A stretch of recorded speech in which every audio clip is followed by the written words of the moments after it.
We are beginning a new pasuk, which is Mishlei 19:14, which I guess is the same subject as the last pasuk, or related, because last pasuk was talking about a Isha Midyanis, and this is talking about Isha Maskelas. Yeah, so let's go for it. All right, what's the initial translation here? Vayis v'hon nachalas avos u'mei Hashem Isha Maskelas. House and wealth. House and wealth. Yeah. Are the inheritance of fathers. Yep. Are the inheritance of fathers. Go ahead. And from Hashem is a woman, a wise woman. Yeah, better than wise. That'd be chachama. Discernment. I don't know. Discernment is usually how. I mean, you could say that, but discernment is usually how article translates bina. Seichel. What's seichel? Like intellect. Yeah, intelligent, right? Is an intelligent, and you could translate it as woman, but I would translate it as wife. Yeah, I think. Yeah. Okay. So that's that. So Sadi Gaon, there's no mitzvah. Sadi Gaon says hakarkaos v'hahon. So it's interesting. He changes house to land. Okay. So like properties, let's say, right? Or lands. All right, fine. Lands and hon and wealth. Minachlas ha'avos is from the inheritance of the fathers. V'zimun ha'isha hamaskelas meis Hashem. How do you translate that? Not zimun like Robosai. Like in the preparation. Yeah. Yeah, and I don't even know what form to make the word, but like also we'll say preparation for now, and the preparation of an intelligent wife is from Hashem. Okay, and then even weirder is the Targum. Okay, Besa umazla v'yerutasa. So he says three things: a house and fortune and an inheritance. Hu da'avahan is of the fathers.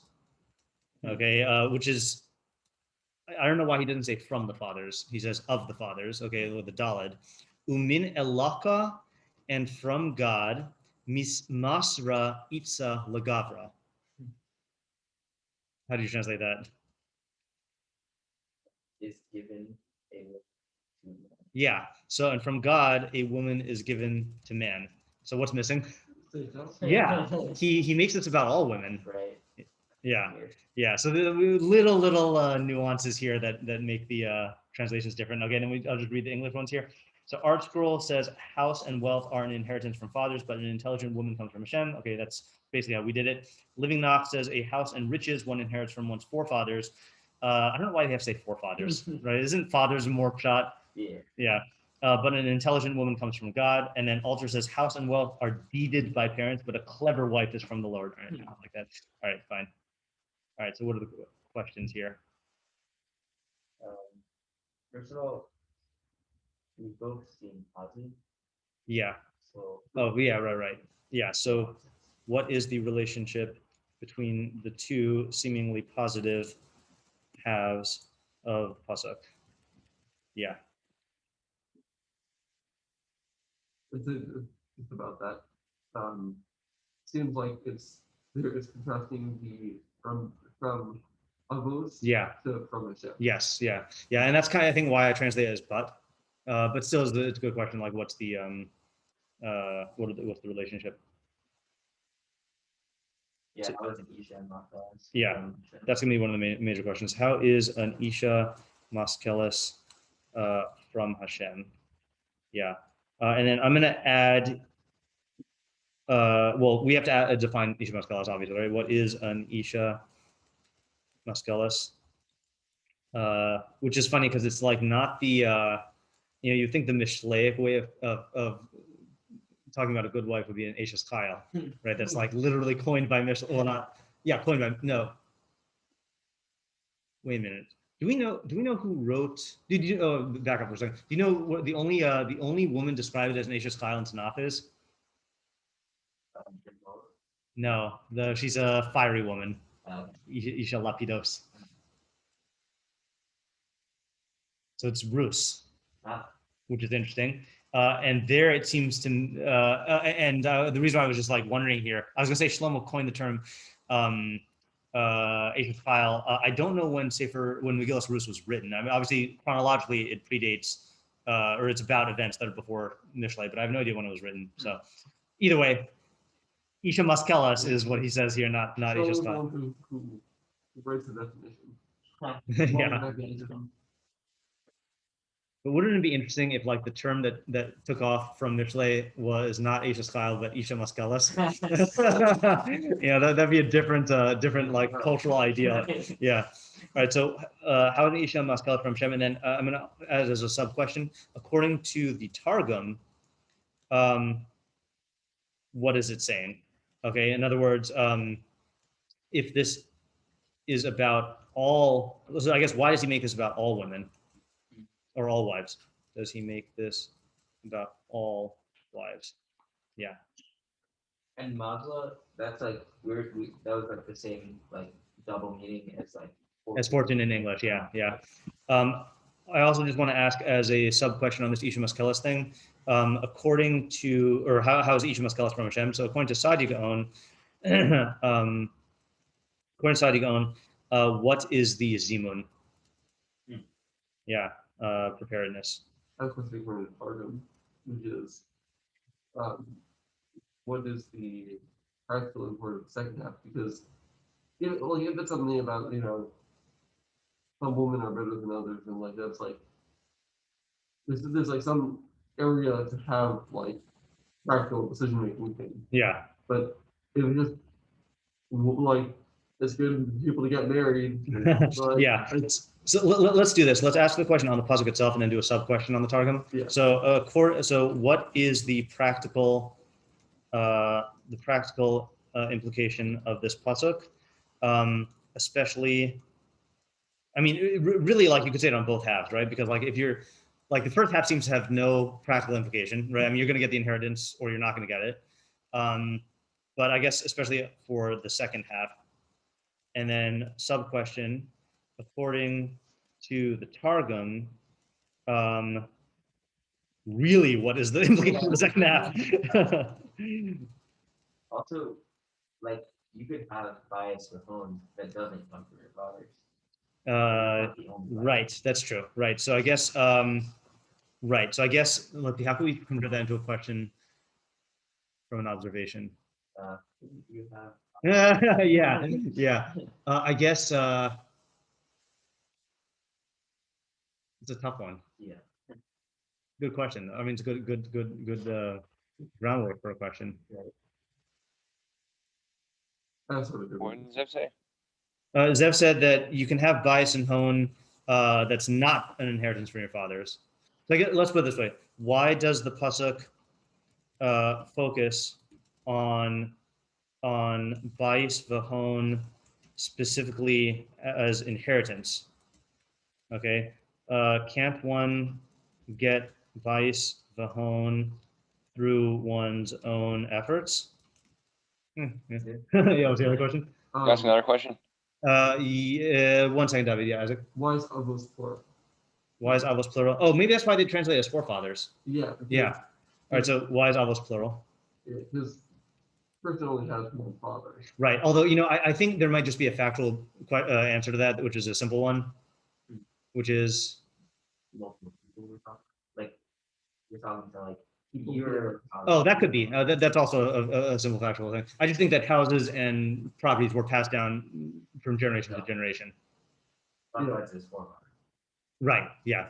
Right. It all fits. Yeah. Yeah, I think it is worth observing that it's not just like your father. It's right. That's true. Yeah, David, what's your question? Yeah, what's the comparison between inheritance from fathers and being given from Hashem? Okay, good. So what is the comparison between what's the term the pasuk uses? Just me nachalas avos. It doesn't. It's funny. It doesn't use the preposition. Maybe that's why the Targum didn't say min. So between, let's see, the bias, the hone coming from one's avos, and the isha maskeles coming from Hashem. Yeah. Yeah, that's going to be a central question. So, I mean, the central questions really here are how is the Isha Maskalas from Hashem, and what is the comparison between the two, and then what are the practical implications? I don't even really think that the defining the Isha Maskalas is so important, like, because I feel like whatever, I mean, maybe it'll be important, but I feel like whatever good qualities, like I could see there being, let's say, like there's machlokas on what Isha Maskalas is. I can't see that resulting in a difference in how they interpret the pasuk. Yeah. Is this it? Yeah, I think that's pretty much it.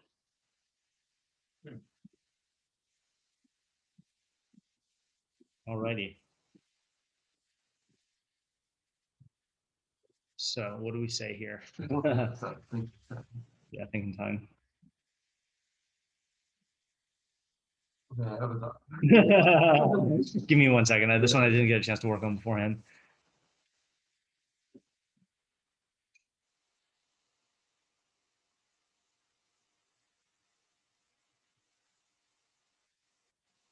Yeah, what's your thought? Okay, this is like half a thought. Okay. So it's getting this from Tרגום, kind of. Yeah. That this is like addressing things that a person might attribute to their own actions. Okay. That and saying like you know, you might be able to say like let's say you're like you're working with the let's say the groundwork that your like forefathers have given you. Let's say if you I will really do that for a second. Okay. And then like maybe like having like a good wife who you can build like a good house with. It's not like because of you.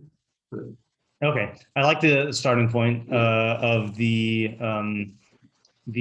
things that the recognition of the things that are not from you, and it starts off with the obvious one, which is that your inheritance is by definition not from you, otherwise it's not inheritance. And that also kind of addresses the question about like your observation about meaning like why is it not talking about other ways to get a house and inheritance, because that would really just be a different subject. Like it has to start off with something that's blatantly like not from you, and I'm saying in that. So then it's interesting. So is it saying it's similar, the Isha Maskalas is similar or different? Similar, right? So that's different than the way that we or than the way my mind was thinking, right? Yeah. So saying in a similar way, so in other words, you don't make a mistake about the bias and the hone, but you might make a mistake about the Isha, but really it's saying that in the same way, then it's let's say again what the idea, did you what's the point of the second half, or did you not develop that? it's the same like type of thing. Okay, it's the same type of thing. That's the Kiddush, I guess, we said. Yeah, I'm not fully understanding the Havamina. What's the Havamina again? But people feel that about their wife. Well, yeah, like you pick a good wife. Uh-huh. So that seems like it's in your hands. Right, isn't it though? I mean, it gets partially. I mean, because and maybe I'm just thinking about this from the previous pasuk. Like the whole point of the previous pasuk is you should not choose a wife who's a Isha Midyanis, and so like the premise, and also like again, I know I'm it's bad to go outside of the pasuk, but like the whole premise of Isha's style also is like this is the type of woman who you should choose, and it seems like people choose their wives. So I guess I like the reading of the pasuk, but I don't see the idea yet. Yeah, according to that reading. I'm reminded of an Agadah that I've never seen. Yeah. This is like a thing that I've like read in like English books of Agadah. Yeah.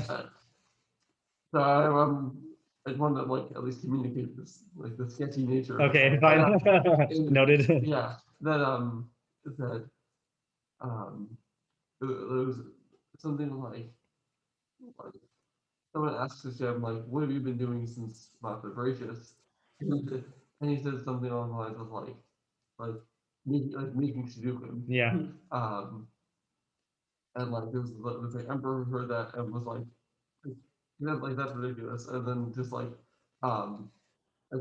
like 100 like male servants, 100 female servants. He'd like marry them off, and then like next day like they all came to him like complaining. It was like really bad relationship Well, it took one day. Short honeymoon period. Yeah. But if that is, and God said that. Okay. That's this whole thing. Yeah, Wow. yes. Such a foundation here. Yeah. Like, if that isn't the God that exists, Yeah. then that reflects something about the difficulty in finding the oh man. Well, let me put you in a God that definitely exists, just that expresses the same thing. I think that you're saying is that I forgot the Aramaic, but making shidduchim is more difficult than Kriyas Yam Suf. Okay, yeah. Yeah. There you go. Thank you. Yeah. Yeah. I think, That was what I was trying to say. I think there's also a Gemara nearby. I think that says like dealing with constipation is more difficult than Kriyas Yam Suf, which I always thought was like a funny are those meant to be learned together? Like you got a different idea out of it, but yeah. All right. So that didn't get us anywhere, but yeah, no. Other than the difficulty, meaning I think that is an adequate interpretation of the implication of the pasuk is that when it says it's from Hashem, it means that it's incredibly difficult. Meaning it's not fundamentally different than Eshes Chayil mi yimtza v'rachok mipnei mikra. That who can find an isha an Eshes Chayil. So the thing is from Hashem, it's ascribing to Hashem because it's like you're really you're not gonna. I mean, it is a closely go to the idea, but not in the sense of attributing power to yourself, but like a miscalculation of how much of this is going to be within your control to acquire. In other words, I think of as a retrospective thing. Like you have your success and like this came from me, but I think this is a prospective thing of like being aware of how difficult it is to find an isha maskelas, and then that having some sort of practical implication, which I haven't thought of yet. It is interesting though, the thing you said. I actually was thinking when you said that early on that your nigleh is, or your bais and hon are nigleh of the avos, but the isha is not. My thought was like, or that's not what you said, but when I was reading the pasuk that way, Freud might beg to differ, and I was thinking, interestingly, I have no idea if this is like an actual shot, but when I was thinking of the zimun, what was that? The Targum, right? Zimun. Wait, no, that was not the Targum. That was the Sadigon. Yeah, Sadigon. Zimun ha'isha ha'maskalat meis Hashem. So there is an interesting thing, and I don't know how much they were aware of this, of like how attraction is not really in your control. Like who you're attracted to, what kind of woman you're attracted to, is not really in your control. Like you can obviously override it, But I was thinking about that'd be an interesting interpretation if that was what the zimun meant, meaning like, let's say you have a guy who's just not attracted to an isha maskelas, or even worse, like we definitely know that there are men who are like intimidated by or threatened by like an isha maskelas, and that's thinking like categorically. We could also say that like on a practical level, there might be a particular isha maskelas that like you're not attracted to, or she's not attracted to you. Like as an example, I was reading a bunch of presidential stuff over Shabbos, and I was rereading parts of George Washington's biography. So he really fell in love with Sally Fairfax, who ended up not marrying him, and they remained friends. And she was an isha maskelas, it seems, and like it seems like he just kind of resigned himself after a while to the fact that like she wasn't into him in that way, and like that's not in his control. Like the fact that she was not attracted to him, or it could go the other way around. Like that's not in his control, So like you get lucky, and so I don't know what the practical implication is, but definitely you get lucky if that does line up. You know, like if who you're attracted to does line up with the type of isha that will make for a good relationship, you know? So I don't know what the practical implication of that is, though. Can I ask a question on the first half of the pasuk? Yeah. Is the bayit v'ho nachla avot, is that supposed to be, at least to me, it sounded very universal? Is it meant to be universal, or is it just saying like as a general thing that is something comes from the father? Because I've been thinking about the pasuk in a more talking about like what you get from your that the inheritance that you get from your fathers is more of a like you're getting physical goods from them, but to be getting like what the good may Hashem that you would be getting is, and then I wasn't fully formulating the second half, but something of like someone to for your own house, like Isha Maskelet. So Not as much your attraction, but no way. Do you Yeah. explain what you mean by universal when you ask if it's universal or not? I don't know what you mean by universal. Okay. Yeah. Okay. Is it saying that that is what you get from your fathers and that's it, or is just saying that is something that comes from your fathers? Being to I the think it's saying it's exclusion just of. something. I think it's just saying it's something that does come from your fathers. I don't think it's like exclusionary. Okay. Yeah, and I also don't even think that it's something that that every person gets from their fathers. Like hone means a lot of wealth, right? Not everyone's getting hone. In fact, most people are not getting hone. You know, bias. Well, let's put it this way: most people have siblings, and there's only one house. You know, so like most people are also not getting a bias from their fathers. You know, so I think it is giving an example. So in other words, both halves of the pasuk are talking. There are other things you get from your fathers, and there's definitely other things you get from Hashem. But the pasuk is talking about like in, I guess, the household. Maybe that's the category here. Is that in the household, the things that make up the household, then the like the windfall that comes from your fathers is going to like the main thing that your fathers can give you that's going to help you build your household is the house and the or the lands or whatever and the and the wealth, and then the main thing that's going to come from Hashem is like is the isha. You know, I don't know. I don't know if I'm not committing to that, but you know, the main, when I say main thing, I'm just saying as opposed to like the exclusive thing. That makes it sound like it's a comment on like what you get from your fathers, as opposed to just picking this as like a prototypical example of like something you get that you didn't. Yeah. Like that's just a chance thing that you get. Right. Yeah. Which Yeah. That's how we were learning before, was just like it's just using something that is like known to be a chance factor. right. And then taking a set like the second half is like something that you might think is not a chance. Yeah, I still like that approach better for the first half. That it's an obvious case where like no one thinks that they can get inheritance not from their fathers. And it can't work for him. Yeah. Well, there are pesukim and Mishlei that disagree with that. That's the same thing of like if there's multiple siblings and like you can work your way. Even there's a pasuk early in Mishlei about the intelligent servant will rule over brothers, meaning that if you're an intelligent, even if you're not related by blood, you can still like work your way into the inheritance. But yeah, I agree with you in general that yeah. I'm sure Rush is going to comment that it's about Torah. Does he? No, he doesn't say anything. Oh, interesting. Yeah, right. No, there's only one. It'll be Av. Yeah. Yeah. Although I bet someone says Zechus Avos. I bet. Yeah.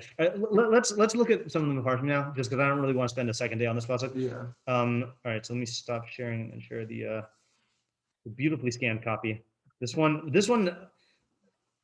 Isaac was just asking me about what app I use. You know, so this is a Adobe scan, and it.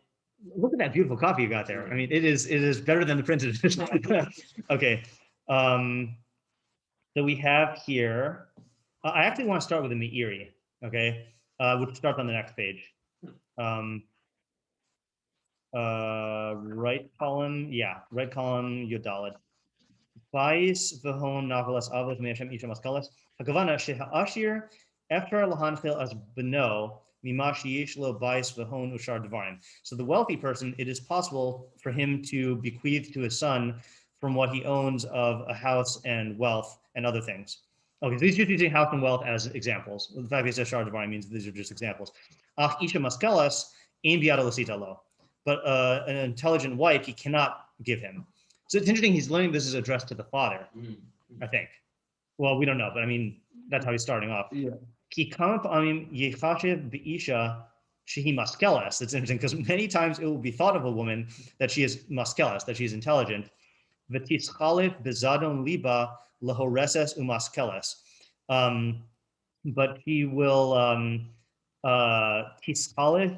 I don't exactly know what he means here, that in the malice of her heart, she will change over into a destructive and foolish woman. I'm not sure about that. Although I did actually, when I got a haircut yesterday and the barber was, I don't know why he went into this, but he was telling me, because Valentine's Day, because he was telling me about, he was married once, and I guess she concealed from him that she sounded from his description that she was like bipolar. And so then she stopped taking her medication when they got married. And then that like led to like the end of the marriage. But like, and I was thinking to myself, like, that's an extreme example because like, obviously if someone wants to conceal that they have some sort of like either disorder or personality defect like that, it's possible for them to conceal it. Like, it's, people could have concealed greater things than that, so I don't know, that just came to mind here. V'hu ara, and this is a lesson, litroa b'inyana b'mafshiyuchal, to like, I think litroa b'inyana here means to like investigate her as much as possible, meaning inyana means her character. And then this is an interesting line here. Im yizdamin, so if it happens, it happens. Oh, sorry, am I reading? Yeah, I'm reading the other thing. Yeah, it's the second column. Oh. Yeah. Im yizdamin. If it happens, it happens. Vim ayin, and if not, she shamer mimena, then you should guard against her. Oh yeah, azvena, or leave her. I assume that means divorce her, not just like leave the country. Which, by the way, is what this woman did.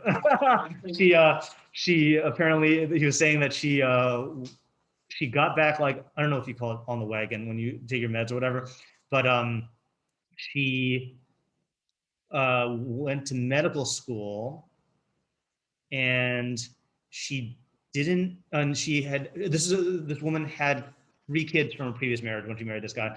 She went to medical school and then she didn't pass the boards and she was so distraught she just left and moved to Italy and just left her kids and stuff. So yeah, so I'm bringing that up not as an example of this, but as an example of like, that's another extreme thing. That's a woman with bad mitos, like you're just gonna flee your kids. But like, that's something that like, there's only so much you can do to like know, like the best you can do is like do your due diligence and like get to know the person and like be aware of your biases that that like might blind you to certain aspects of her behavior. But like at the end of the day, like, you don't know for sure.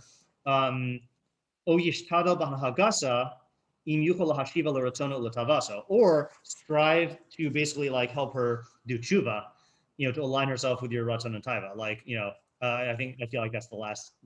It's gonna be, if you have a woman who's really horesis and maskelas, it's gonna be hard to do that. Yeah. So what is he saying? What's his interpretation of the pasuk here? I mean, you won't be able to tell whether a woman is an Isha Maskell. Yeah. So the interesting thing is Me'ez Hashem, he's saying it's up to chance, essentially, which is consistent with the Meiri on, I have a blog post on this about that things that are not in your control are ascribed to Hashem in Mishlei. That's like a general principle, is that if it's like in the laws of nature or if it's just not in your control, then it's ascribed to Hashem. Yeah. I'm in history class. I'm reading like Prince the Prince. Yeah. Yeah. So he talks about like fortuna, fortuna and like virtue. Yeah. Which are like basically, it's like the things that you can't control and things that you can. Interesting.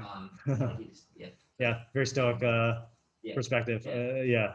So it's like. Yeah. That is interesting. What was I going to say?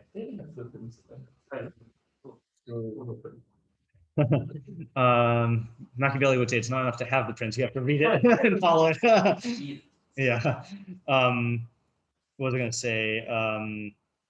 Yeah. So So is this for the father? Because he started off talking about for the father, and it sounds like when he says that second half of ki kama pami yechasha b'isha shehi maskeles v'tischalach v'zadan liba lahoreses u'maskeles, and then b'hu he'ara litroch b'inyan b'mash yuchal. I mean, if he hadn't started off by talking about the father, I would think that this is directed at the guy who's seeking a wife, you know.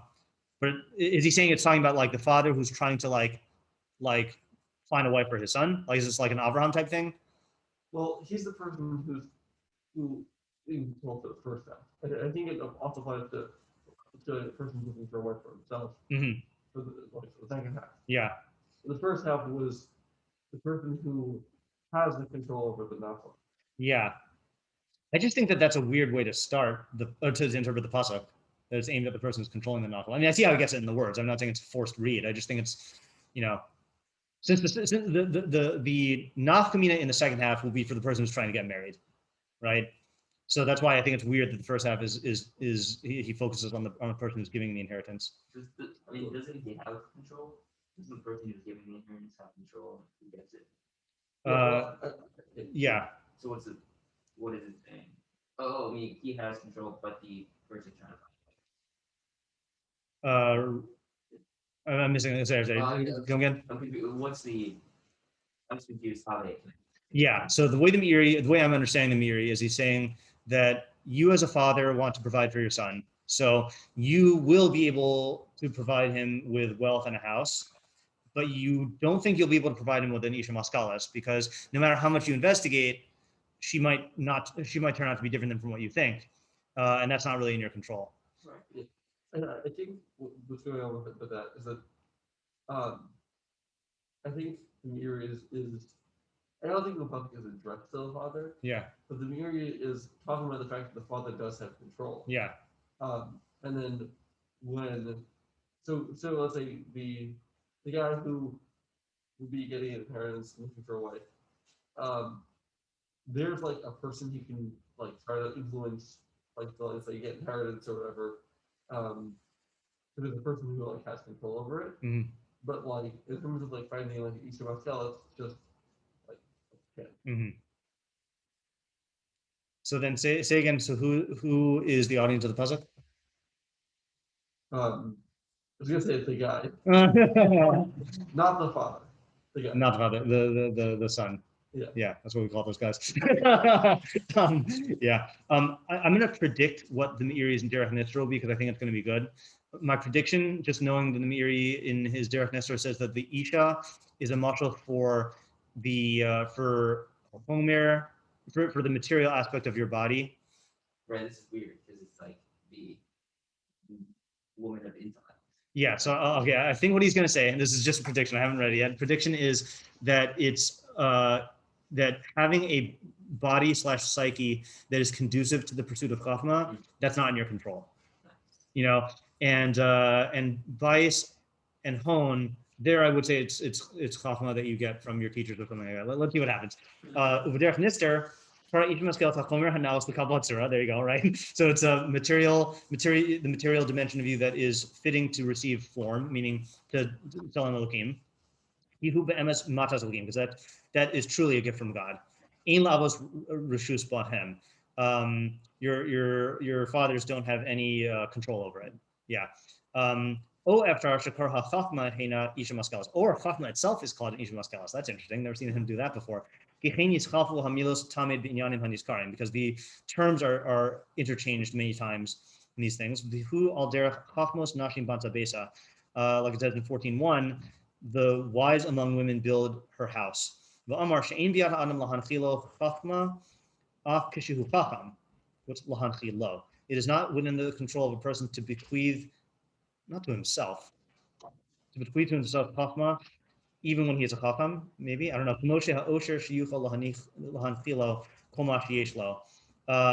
As it is like it is possible for miha-osher from wealth, that he could bequeath whatever he has. So maybe it means transmitting chachma to someone else. Yeah. Okay, I mean, well, so let's see what he says the purpose of that is. So you should strive as much as possible yourself.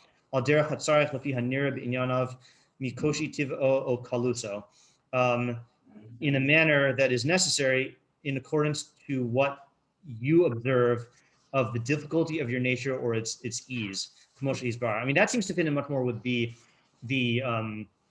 first interpretation he gives, which is that every person has a certain we'll call it psychological disposition. I mean, he's saying it's all chomer, so physical and psychological.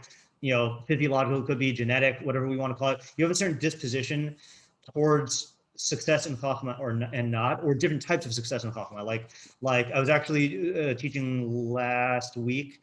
There's a Mishnah in Pirkei Avos 2:8, I think, in most numberings, that says, no, not 2:8, 2:9. Rabbi Yochanan ben Zakkai kibel mehillel misham mehuhay omer im lamadta Torah harbe al tachzik tov al atzmacha ki lekach notzarta. So if you have learned a lot of Torah, do not like pat yourself on the back or don't take credit for yourself, because ki lekach notzarta, because for such you were born. So a lot of Mefarshim take that to mean that it's about like taking pride in the Torah that you learned, you know, and that the argument is saying that no, you were created for this. Like, why are you taking pride in it?